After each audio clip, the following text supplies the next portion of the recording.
doon. Buti nakalusot ako kay Celine. Yun nga eh. Dapat inamin muna. Di ba anak mo naman siya? Pwede mangyari yun. Di nalintikan ako kay Bettina.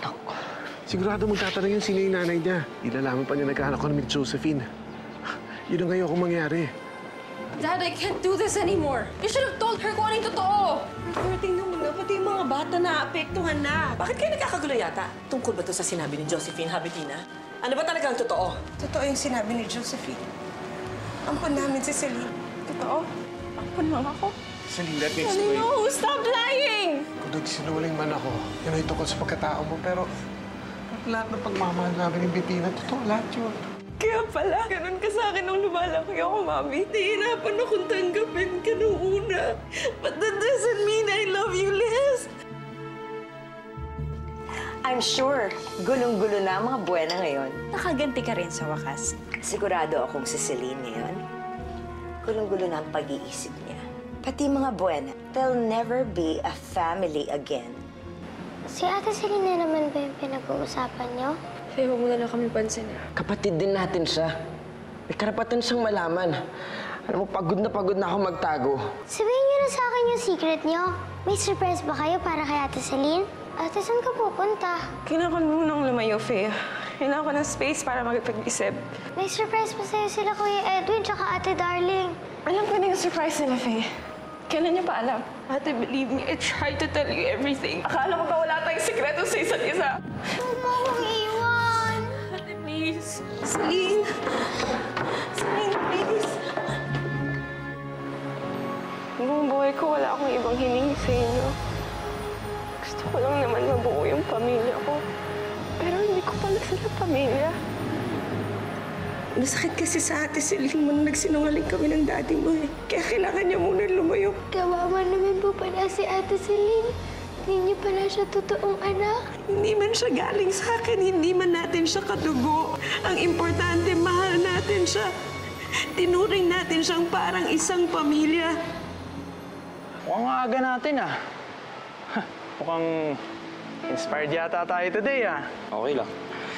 I'm learning to cope na kaibigan na lang kami ni Celine. Kahit obvious na siya pa rin talaga mahal mo?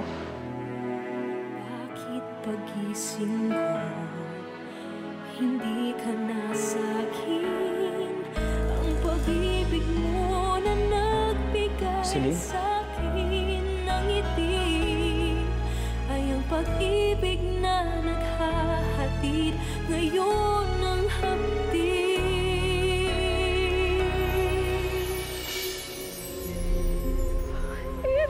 Ang gagawin ko?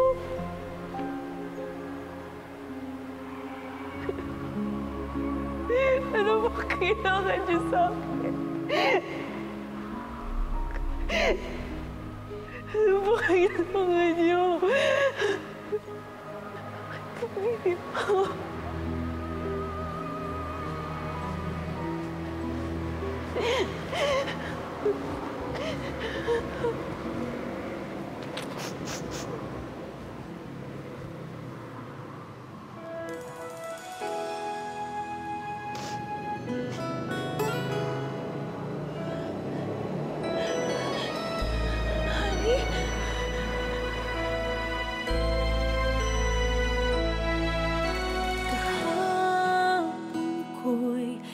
Sigla dahil nandyan ka. Gusto ko siyang yakapin, Mama. Gusto ko iparamdam sa kanya. Kahit hindi siya galing sa akin, na anak ko pa rin siya. Pamilya ko siya. Pero masama talaga yung loob niya sa amin eh. Ang sakit lang kasi. Hindi ko alam kung paano ko siya matutulungan.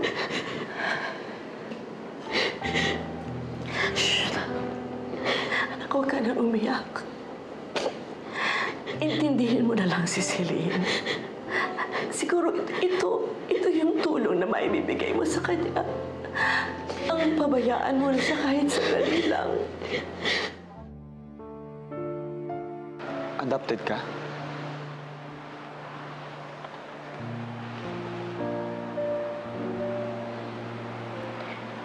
Pinilit nga itago ni Daddy sa akin eh.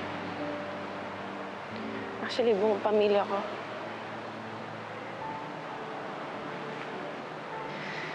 Harry, pinagmukha nila akong tanga. Sinasabi ko, pamilya ko sila, pero hindi pala ako parte ng pamilya nila. Pero Celine, inambong ka nila. Kaya pamilya mo pa rin sila. It's not the same thing. Pag tinitingnan ko si Mami, ibang tao na siya. Naiintindihan ko yung pinagdadaanan ni Celine. Nalulungkot lang ako kasi kahit anong gawin ko para protektahan siya from all this pain. Kahit anong gawin ko kong iwas. Even if I have the best intentions, nasasaktan ko pa rin yung anak ko. Everything that I believed in about myself, hindi pala totoo. Yung ugali ko, yung itsura ko, yung mga gusto ko, yung mga ayaw ko, hindi ko pala namana sa kanila. Saan ako galing?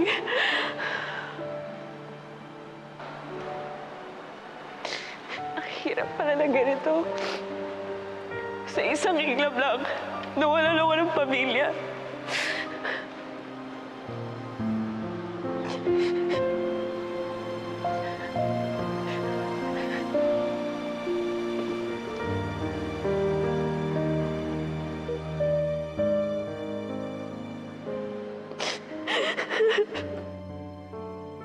Don't push yourself too hard, anak.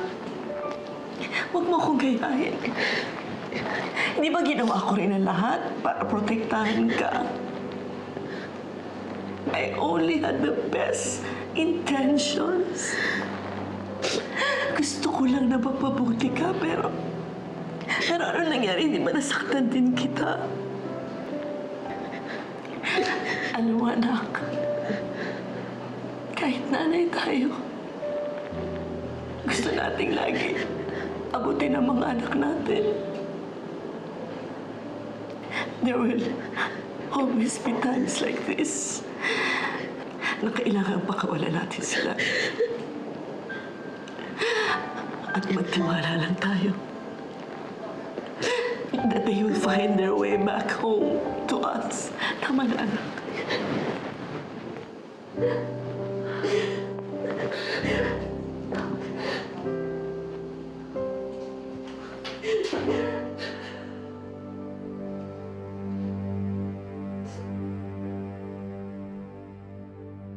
Celine, tama na. Huwag ka na umiyak. Magiging okay din ang lahat. Tsaka nandiyan naman yung Diyos eh. Kung hinayaan niyang mangyari sa'yo ito, I'm sure siya rin ang gagawa ng parang para ayusin yung buhay mo.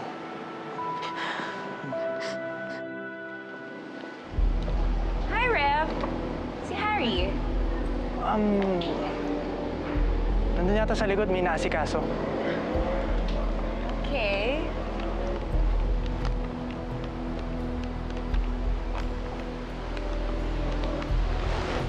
Ganda ng location niyo, ah. Tignan ko nga ng picture.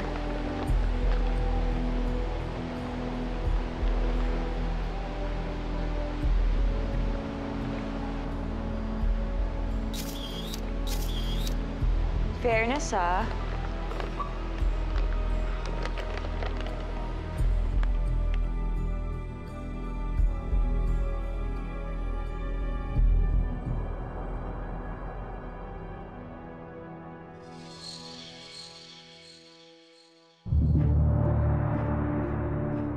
Huwag ka na umiyak.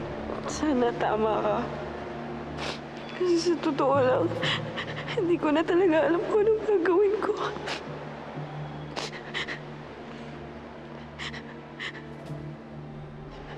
Bilis naman, Iris. How about leaving my boyfriend alone?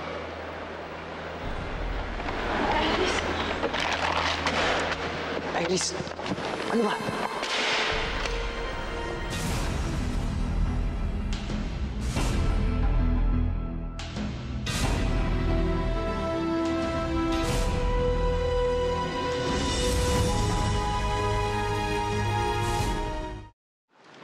Celine? Hindi pa ba sapat yung main course kaya naghanap ka pa ng side dish? Iris, tumigil ka nga. Tama na. Nakakahiya. Huwag kang maskandalo dito. Bakit ako mahihiya?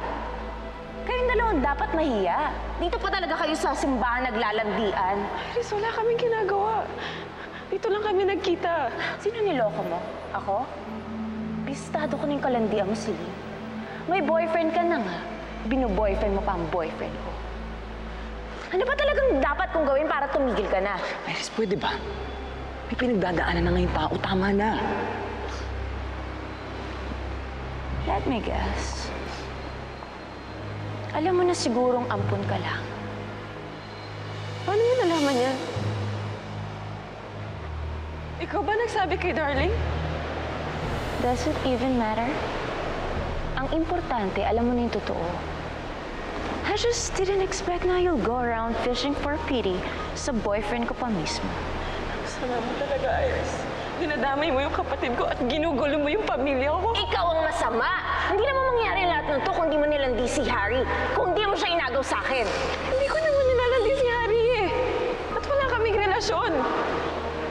Kung hindi ka naniniwala doon, problema mo na yun. Ikaw at insecurities mo. No, if you excuse me, I have a life to fix. Hey, you don't walk Celine! out on me! Iris, rep! Patay mo sa Iris! Celine! Uy! Oh! Okay ka lang? Okay lang, Harry. Okay lang ako. Celine! Yan tuloy. Kasi ako tinatakbuhan. Harry, hindi kita tinatakbuhan. Ayoko lang makahanap si Iris ng dahilan para awayin ako.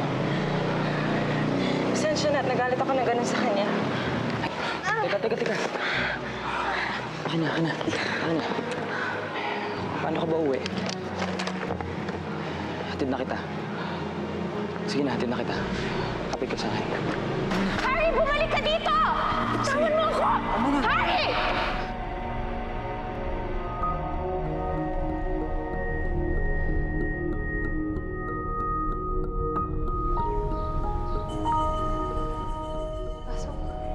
Mindy, pwede ba dito muna magstay si Celine? Wala kasi siya matutuluyan. Bakit, Celine? May problema ba sa pamilya?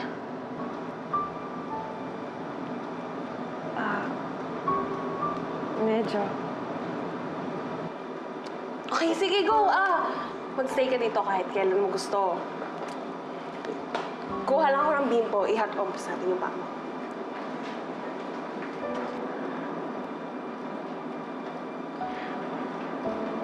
Hari, pasensya na sa abala. Hindi ko kasi makontak yung kaibigan ko. Tsaka si Paco hindi sumasagot din eh.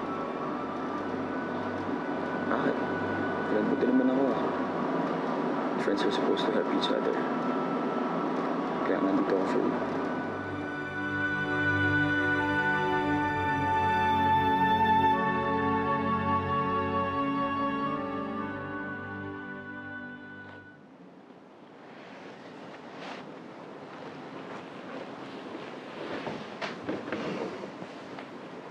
Kung nandito lang sana si Ate Celine, gantong oras, nakaupo na kami dito.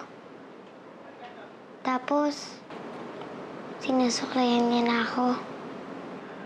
For sure ko nandito rin si Ate Celine ngayon. Kinukulit niya na akong ayusin yung kwarto ko. Pag ganitong bedtime, for sure nakikinigin sa playlist ko. Sinasabi niyo sa akin palagi na magaling na ako kumanta kahit na ang dami ko pang kailangan matutunan. Pinagkakaguluhan ka na! Sikat ka na! Kabado nga ako kanina. Akala ko mawalan ako ng boses eh. Ang ganda ng boses mo kanina. Tagal na kitang hindi narinig kumanta, no? Namiss ko pala yung boses mo. Nagustuhan niya yung performance mo. Faye? Bumiti ka raw? Dahil sa'yo, darling. Gumagaling na siya. Palagi niya tayong ni-encourage. Cheer up. Akayin natin. Kapag nagkakaproblema tayo nun, lagi siya nag-advise, lagi niyang inaayos ka agad. Kasi gusto niya maayos tayo. Gusto niya para tayong masaya. Alam mo, binigyan mo ka ng idea. Pwede talaga natin ibenta yung mga gamit natin. Yung mga ayaw na natin na damit or electronics or basta kahit ano. Mas malala pa pala sa magandang kama ang problema. Don't say that. Bagsak lang tayo ngayon. Pero makaka-recover din tayo. May trabaho ka, may trabaho ako. This is only temporary. Pagod na pagod na. Pagod na. Hindi ko na kayang pagod. Nandito lang, ate. Kaya alagaan kita. Para siyang si Mommy.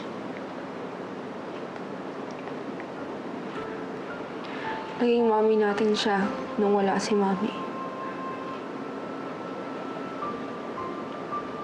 Ate, babalik pa ba si Ate Celine?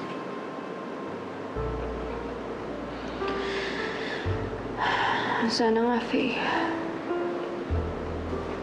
Miss na miss ko na rin siya eh. Huwag ka na malungkot. Sige. Nariyan ko muna si Ate Celine. Ako muna magsusukulay sa'yo.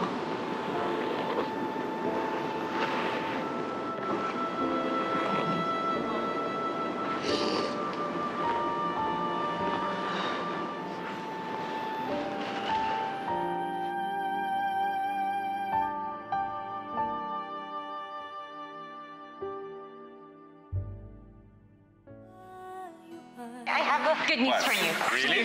Celine has a good news for you. Come on, come on. Ano? She's graduating with honors. Cum laude, ang anak natin. Yay! Really? Come on, let's have dinner. Dinner lang? No way! We should have this big graduation party. Look, Celine, I want you to invite your friends. I want you to invite your classmates. I want you to invite your teachers. Hell no. Let's invite the whole school. We're having this really big graduation party. Ate? Yep.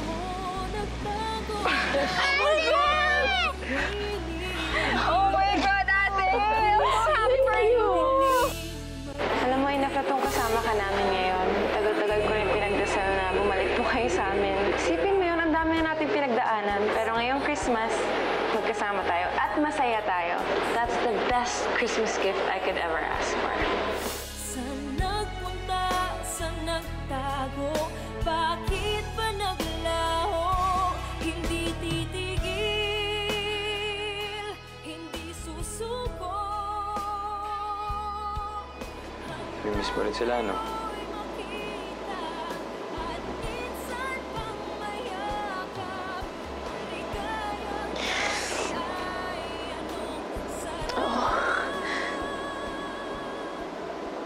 Matagal na panahon ko kasi sila nakasama eh. Kung wala sila, hindi ako naging anak. Hindi ako naging kapatid. Hindi ako naging ate.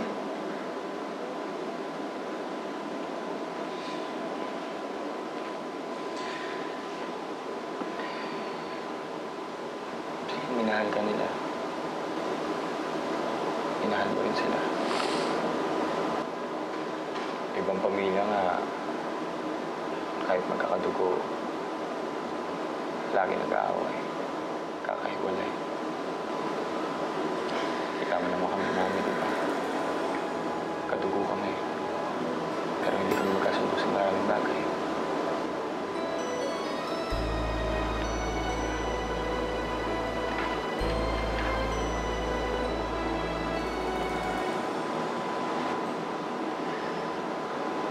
Pero ikaw, Celine, hindi mo nga sila kadugo, pero di solid kayo. Yung mga pagsubok, nasusolve yan dahil magkakasama kayo. Dahil buo kayo.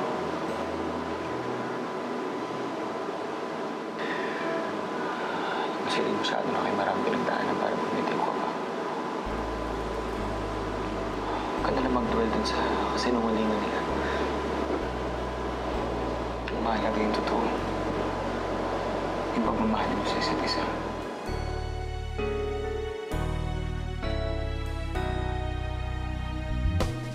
Nasaan na? Nasaan ang dating tayo? Saan nagpunta? Saan nagtago? Bakit ba naglaho? Hindi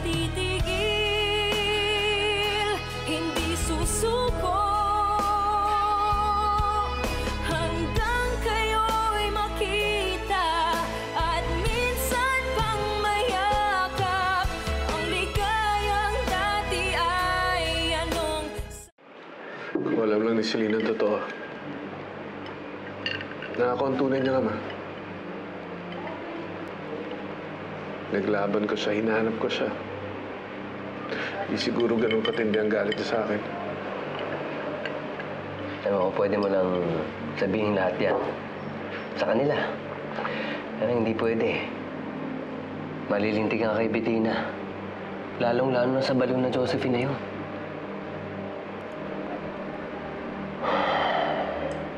Ewan ko lang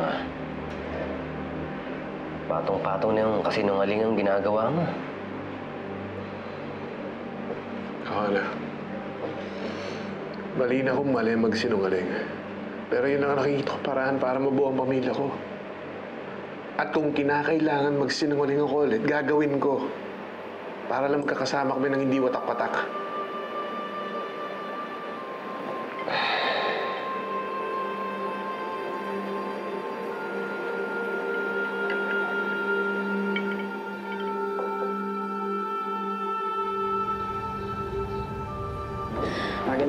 Ano ba naman hanggang ngayon hindi pa rin na sinasagot yung phone calls ko? Bettina, akala ko ba naiintindihan mo na kailangan ni Celine ng space? Oo nga, naiintindihan ko yun. Pero ano ba naman yung mag-text lang siya, sabihin niya sa akin kung nasan siya.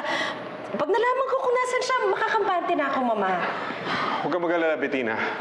Nagtatanong ako sa mga kakilala ko. Baka nandun lang siya kay Manang Gloria. Tama na yan. Mag-breakfast muna tayo, okay? Sige. Wait, ako na. Thank you, darling. Harry? Anong ginagawa mo dito? I came here to tell you something. Alam ko kung nasaan yung ate Celine mo. Ikaw yung dating boss ni Celine, di ba? Ako nga po yun. Kamusta na yan ako? Kailangan niya po kayo.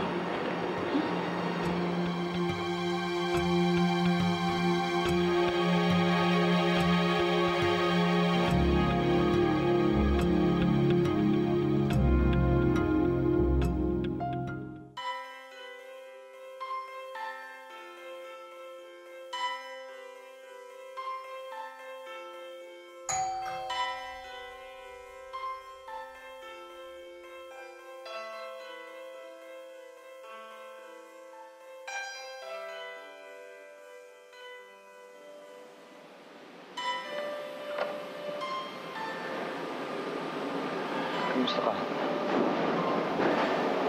Okay.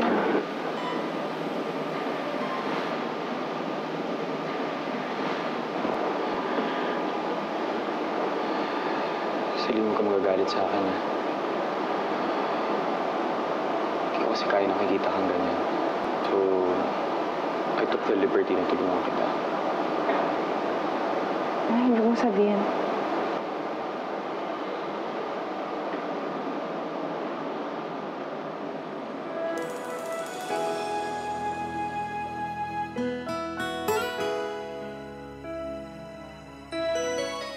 Ang suplado naman nito. Parang wala tayo pinagsamahan yan.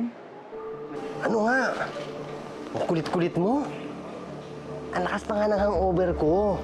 Bakit? Ikipag-inuman ka na naman kay Arthur. Eh, sino pa bang tatagay sa akin? Tatagay ko si Arthur. Alam mo, kasalanan ng best friend mo yan eh. Kung hindi nila ginulo si Arthur, eh di hindi sana nilalaya si Celine. Oh, sige na. Baka ano pong masabi ko sa'yo. Sige na.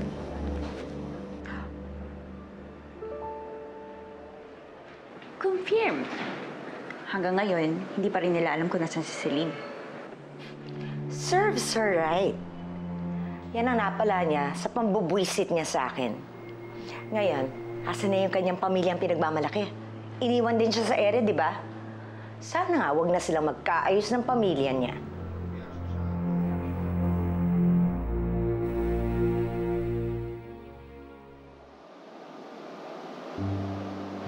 Celine, anak. Huwag ka na magalit sa amin ng daddy mo, please. Sabihin mo lang sa amin kung ano pwede namin gawin para mapatawad mo kami. Gagawin namin ng mami mo basta sumama ka lang sa amin pa uwi kasama mga kapatid mo.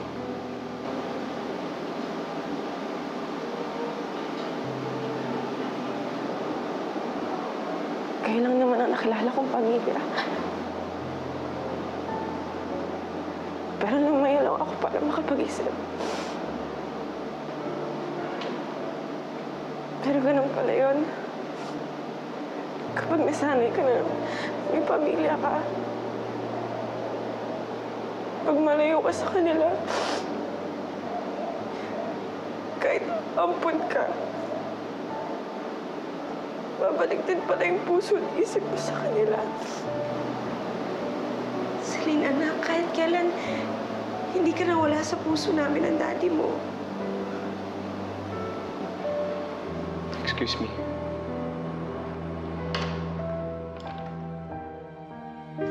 Celine, anak.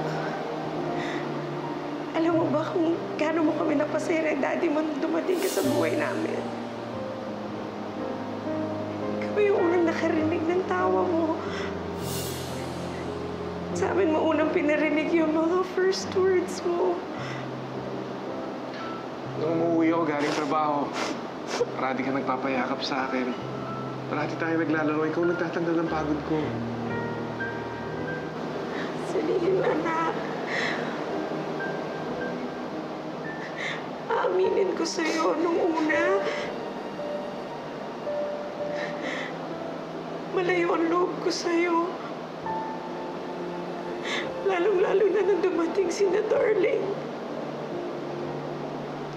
Pero alam mo, anak, nung niligtas mo si Faye, anak, sino ba namang inang hindi maantig? Simula noon, tinanggap kita at minahal kita na parang tunay na anak. Mami, bakit? Celine, I just wanna thank you for saving Faye's life. And I wanna say sorry. I'm so sorry, anak.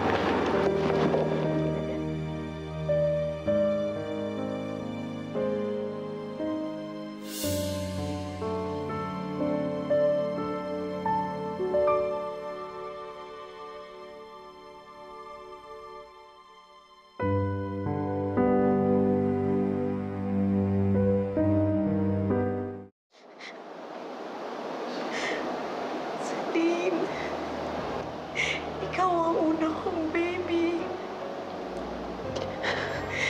Ikaw ang una kong anak na pinaghele, pinagtimpla ng gatas. Ikaw ang una kong anak na tinuruan ko. Ikaw ang unang anak na nagparamdam sa akin kung paano maging isang ina. Kaya please bumalik ka na. Celine, hayaan mo na kaming alagaan ka ulit. Sumama ka na sa amin ng mami mo. Kasama mga kapatid mo. Walang magbabago. Mas mamalay ka pa namin ngayon. Anak, please, give me this chance na maging mami mo ulit.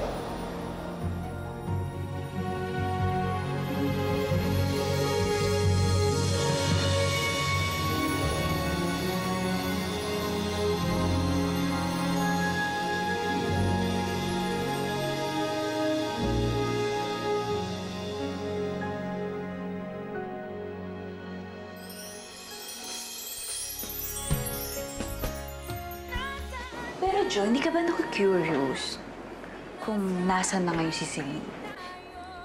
I really don't care. Saan man siyang impyerno nagpunta. What if hinahanap siya ng mga magulang niya? Sino kayo mga magulang niya, no? Pagsasama-samahin namin lahat ng pagmamahal namin, pati ng mga kapatid mo, para lang maramdaman mong buo ka bilang isang tao. Itong pagsubok na to, kaya natin to, kakayanin natin to, Celine. Kailangan lang kasama tayo bilang isang buong pamilya. Darling, mamaya yung show natin, ha? Yan, di pa kayo nag-uusap ni Kevin. Ito ba kayo mag-uusap ni Kevin yung wala na nga kami? Pwede mo naman sabihin sa akin, Manny, o makatulong ako. Sorry, pero hindi ganun kadaling sabihin. Andito ako bilang kaibigan mo, okay? Celine, I'm sorry. Hindi ko alam kung nasan si Marlon. Matagal na kami hindi nakikita. Pinaampon ako sa inyo, tapos hindi na sila concerned sa kalagayan ko. Celine, kalimutan mo na siya, okay? Dad, hindi pwede. Mas may dahilan ako ngayon para hanapin sila.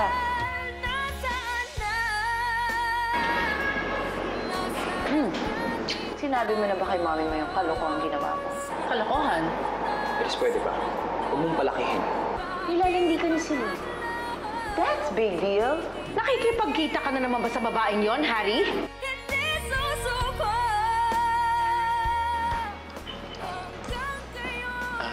Bettina?